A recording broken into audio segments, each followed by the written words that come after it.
We have another status update on the Department of Education, of course. All right, so today we take a look at the student loan IDR backlog.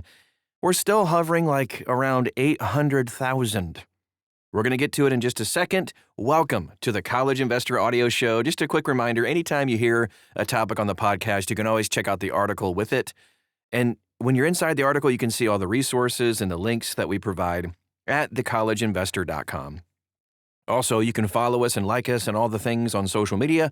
We're pretty much anywhere you are. Just search for the words The College Investor and you'll find us. We'd love to get to know you and help you along in your money journey.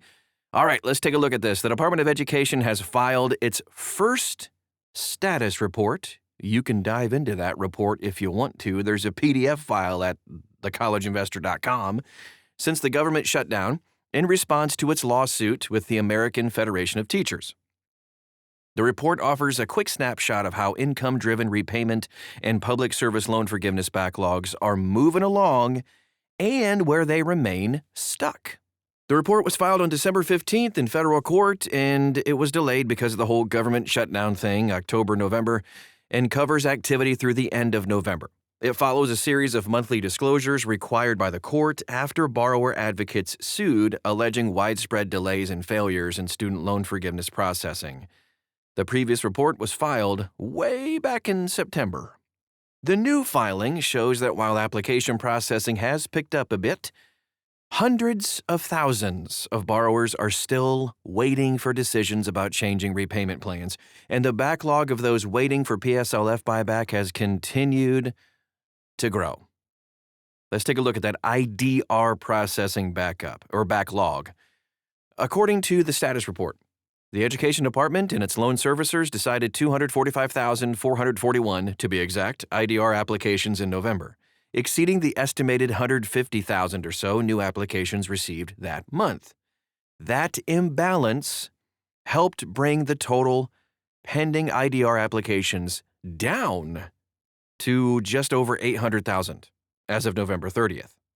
Compared with August 2025, it's down from the over 1 million, you might remember that podcast, waiting to be processed. Okay, we're making progress, right?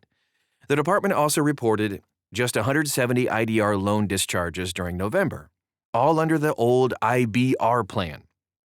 No discharges were processed under pay-as-you-earn or income contingent repayment during that month. All right, so the Department of Education said it actually anticipates restarting loan forgiveness under other IDR plans in February 2026. The Department of Justice, who prepared the filing, cautioned that discharge counts do not align neatly with application decisions because borrowers are given a 2-month window to opt out of forgiveness after being notified. Okay, now, moving on to PSLF and the buyback update. The report also updates progress on public service loan forgiveness buyback, a process that allows borrowers to retroactively purchase missed qualifying months. As of November 30th, over 80,000 PSLF buyback applications were pending. Almost 4,000 applications were estimated to have been received in November. Right close to 3,000 applications were decided, and there were 280 PSLF discharges occurred during the month of November 2025. The department noted that many PSLF discharges authorized in October just weren't completed until early December and weren't reflected in the November totals. So, also because of the opt-out window and the whole government shutdown thing. But anyway, even with that caveat, the pending buyback count underscores how slowly this program is moving relative to demand. In August 2025, there were close to 75,000 PSLF buyback applications still waiting to be processed, and that number has just gone up. At the pace the department is processing buyback, borrowers could be waiting over 2 years. No joke. So it just makes you wonder if this whole buyback thing's even worth it, right? This month's status report is estimated, too. One of the most important details in the report is that some November figures are just not final counts. Because of logistical disruptions during the shutdown, the Education Department could not provide confirmed data on how many IDR and buyback applications were received in November. Instead, the Justice Department supplied estimates using changes in pending totals and decisions made. The department says it expects to resume reporting some hard numbers, beginning with December data. So for borrowers, this means November should be read as an update, not a precise accounting. Any apparent acceleration or slowdown could shift once verified data is released. Correction to earlier status report. The filing also corrects a significant error in the earlier August status report, reducing the apparent backlog for that month by more than 300,000 applications. The department acknowledged that it had failed to count 327,000 procedural denials, applications where borrowers selected the plan with the lowest monthly payment instead of a specific IDR repayment plan. After courts blocked the SAVE plan, the choice became ambiguous, and the Department of Education could not process all of those applications. Crazy! Once those denials were properly classified as decided, August totals changed substantially. Let's take a look at those. Check this out. Applications decided in August rose to 630,000 or so from 305,000 previously reported. That's a major jump. Applications pending as of August 31st fell to under 800,000 from more than 1.07 million. This correction helps clear some of that backlog, but it also helps that it has built back up slightly since then. An insight into IDR tracking.